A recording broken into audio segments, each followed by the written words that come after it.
Konnichiwa, good afternoon, what's up? It's Rupa Sensei here, and I'm with a very special guest today. Hi, it's Mayu.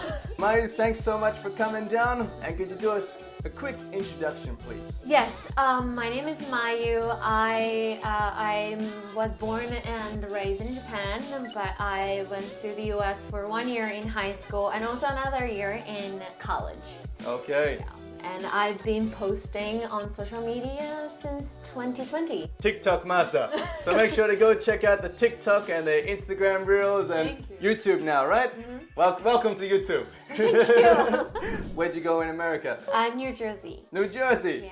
Close to New York, right? Yes, just below New York. Just below that. Yeah. So how was it like living with a host family in America? That would have been a crazy experience. Yeah, but they were super nice. Great. I actually had two host families during that year, but my first host family is like the actual family that I do the video with.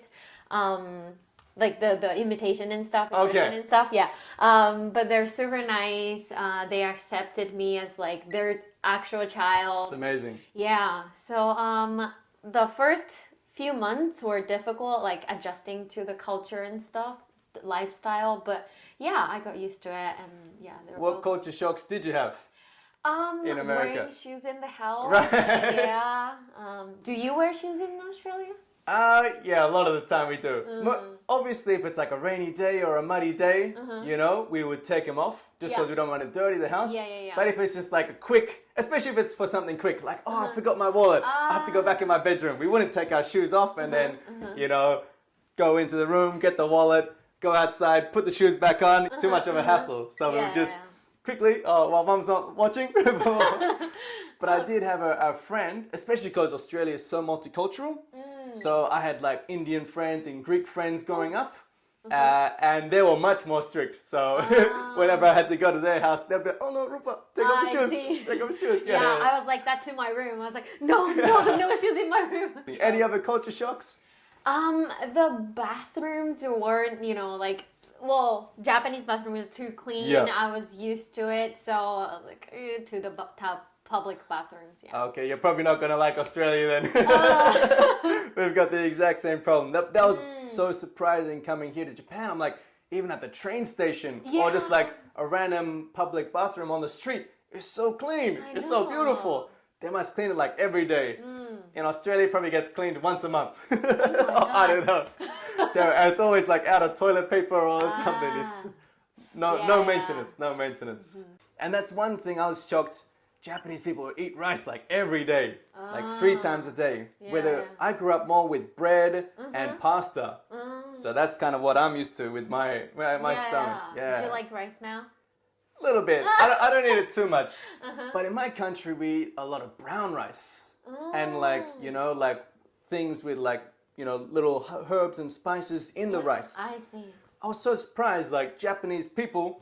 They just eat white rice, like just by itself. Yeah. I've got a funny story. When I was a teacher in the school, we'd have these like school lunch boxes. Yeah. Like the school obento, I would get from the from the school. From school, yeah. And I would sit down always with the students. So it's like a little chair like this and a little table. That's cute. And there's big Rupa, and like Sho Sansei, Sho San Nensei, and like little guys there. I'm just there. And I would always have like the rice and I'd put things on top and then put the soy sauce on top and like sauce and mix it all together. And the kids are just going, Rupa Sensei, what are you doing? Culture shock. Yeah. And Mayu, I have to ask you, how was your English skills growing up before traveling to America? Yeah, so I used to go to like cram schools like Juku, and I started learning English because my mom took me to like English plays, like to participate. Oh, in. like acting? Yes. Oh. And singing. Superstar. I didn't understand a single thing, but I enjoy like singing, like when the weather is fine, like I didn't even know, but it was like, so English was like something fun for me when I was little. So I didn't have, like trouble learning grammar. Like it was like not a big deal for me to learn. That's so cool. Yeah, that's really cool because I think for a lot of students, their first meeting with English Yes. is for an entrance exam. Or it's in school with a teacher who doesn't really make the class any fun. So that's so cool how you did it. Yeah, so thanks to my mom. Yeah, thanks. Thanks. And then how was your English skills when you went to America for the first time? So I was like kind of confident that my English was like better than other students in Japan. Okay.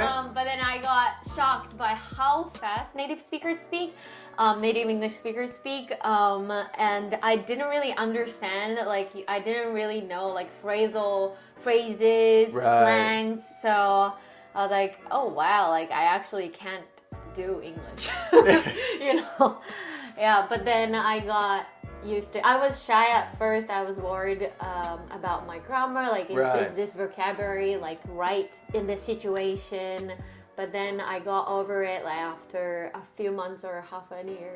Yeah, oh fantastic. I watched like American drama and stuff, but still like there's not much opportunity to speak English. So which ones were your favorite American dramas growing up? High School Musical was my favorite. Zac Efron. yes, at that time it was huge. Yeah. So I expected my life in the US to be like High School Musical. Isn't that right? Isn't it exactly like High School Musical?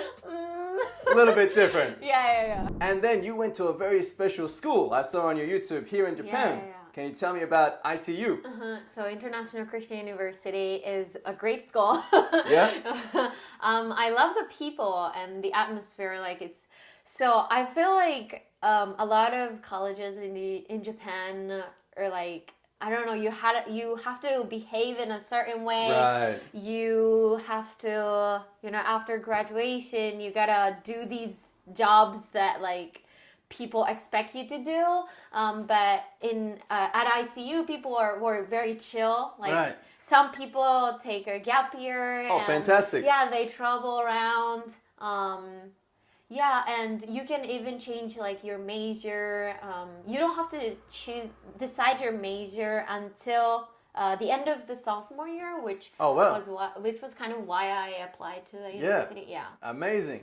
I love that philosophy of the gap year. I love the idea of the gap year because straight after high school, I did a gap year. Oh, nice. Yeah, so I did a gap year when I was 18, and that's why I traveled around Japan for the first time. Oh, cool. Yeah, and it's I really recommend it for all you guys to take a gap year because it's just a year where you're not studying anything. Yeah. Your teachers aren't telling you what to do. It's just finding yourself.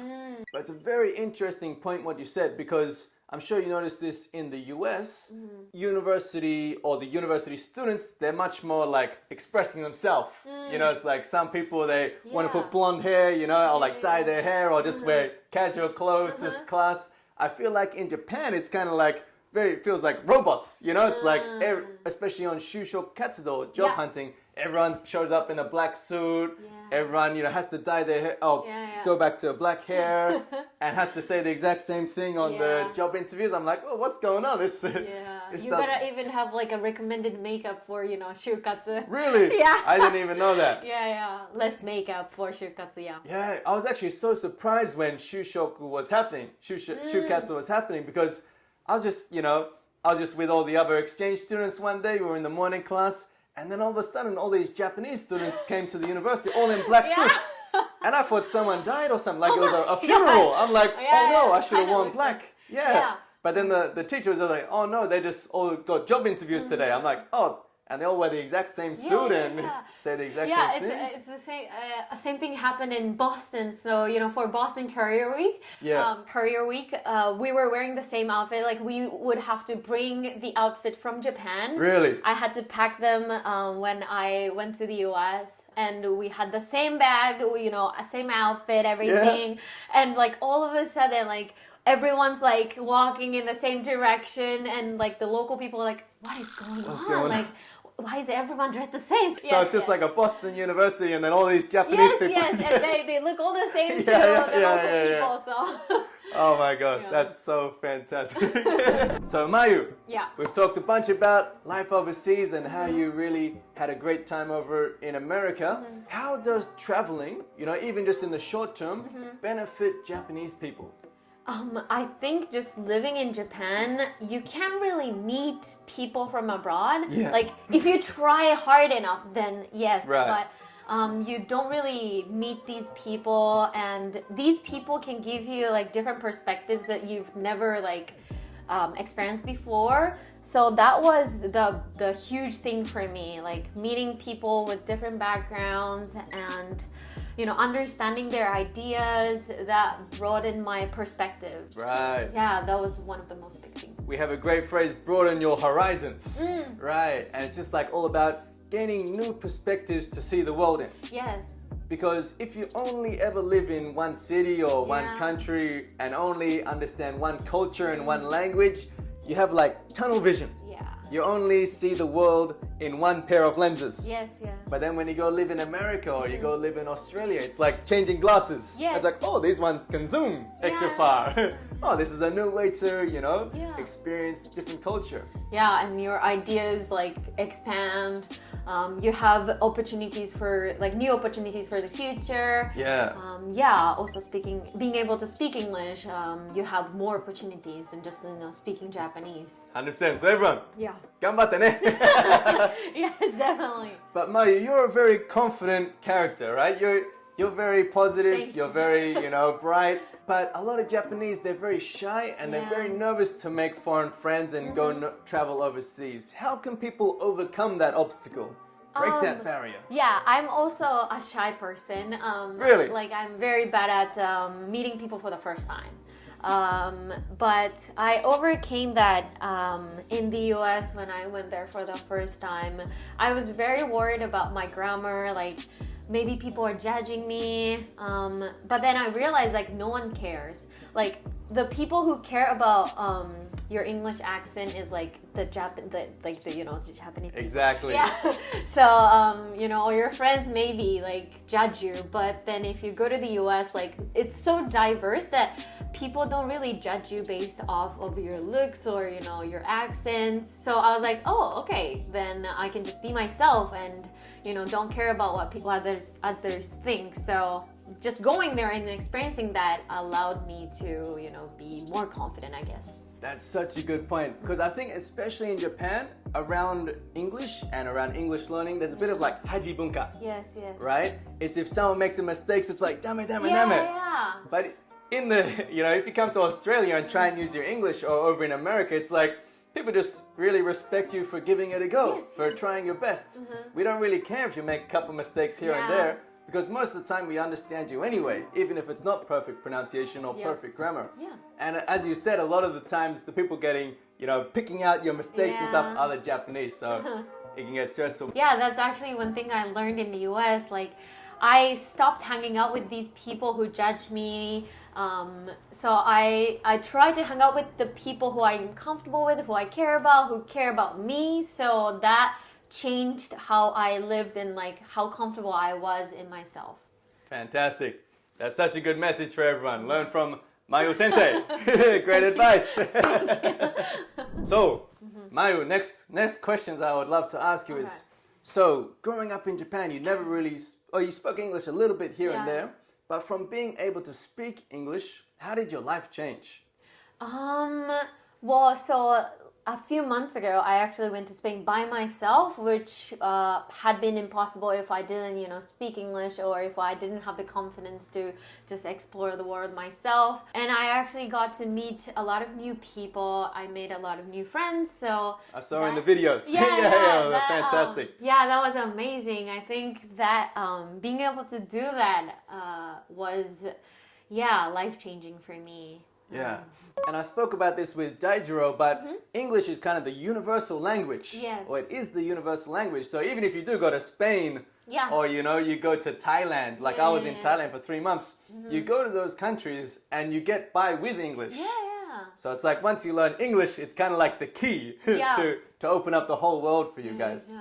So that's really good motivation for you guys. But you went there by yourself. Yeah. You weren't scared or anything? I had some friends there Okay. that I were meeting up with, and I made new friends. Yeah. All right, Mayu, thanks so much for Yeah, answering thank those you. questions. So much fun. Last couple ones, rapid fire, okay? What would be your number one advice for Japanese people learning English? Don't hesitate to speak. Make mistakes, a lot of mistakes. And one thing that helped me speak English is to talk to myself in English. So whenever I'm walking by myself, I like talk to myself in English, and then I like try to describe whatever I see in English. And then you can make mistakes and no one's watching you, no one judges you. And if you don't know what certain things to say, you can look it up on your phone. So yeah, just talk to yourself in English. Yeah. Great method. Talk to yourself. Yeah. But maybe not when like everyone's around you, right? Or like riding the Mandarin Densha, the peak rush hour train, and then it's, oh, today was such a good day, I think next station we're in Shibuya, and people might look at you. Maybe when you wear the mask and like you try to good idea. So now is a good time. Or you can wear the mask and they're not sure who's speaking. They're like, is it this old man who's speaking? How come he's got fluent English? Good idea, actually, good idea. Or maybe that's a good way to gain your confidence. Because I used to be a salesman, and my sales manager would always get me to do these little like tasks to get more confident, because we'd have to go knock on doors and talk to random people. So he would always give me just random tasks like, okay, go up to this person and ask, do you like elephants? Or just go take a lie down in the middle of the street. Or start doing push-ups in the middle of the street. And the more you do of those, the more confident you get. So maybe that's a little confidence task.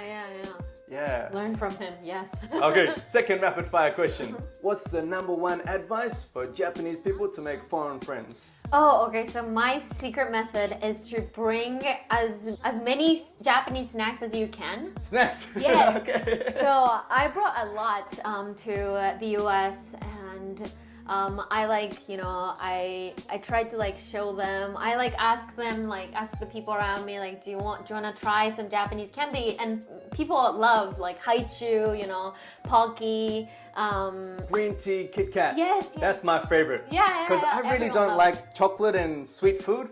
I'm a bit strange like that. But I love matcha for some reason. Oh, nice. So I recommend that green tea, Kit Kats. Yes. And you can, if you run out of them, you can even get them from the Asian market nearby. So yeah, it was great. It was a great way for me to make friends. Perfect. You don't even have to take them with you. Just buy them there. So Mayu, 最後に日本語で何かポジティブなメッセージとか、皆さんに応援メッセージありますか？はい、そうですね。本当にまず海外に行ってみるってことで結構自分の価値観とかが変わると思うので、とりあえず行ってみることと、とにかく話しまくって自信をつけることが大事だと思います。大事。Don't be afraid, okay? I know there's some scary guys like me overseas and stuff like that, but once you get to know us, we're really friendly, you know? Okay, Mayu, thank you so much. Thank you. You answered those questions fantastically. And where can everyone find you? So I run a channel called Mayu E-Room. I have Instagram and TikTok as well. Perfect. So we'll have Mayu's channel linked down below, and also my favorite top 3 videos of Mayu's channel, all linked down below. Thank you. Thanks so much, Mayu. You did amazing. And everyone, smash that like button and keep studying English. Stay happy, stay healthy, do your best with your English studies. Peace out.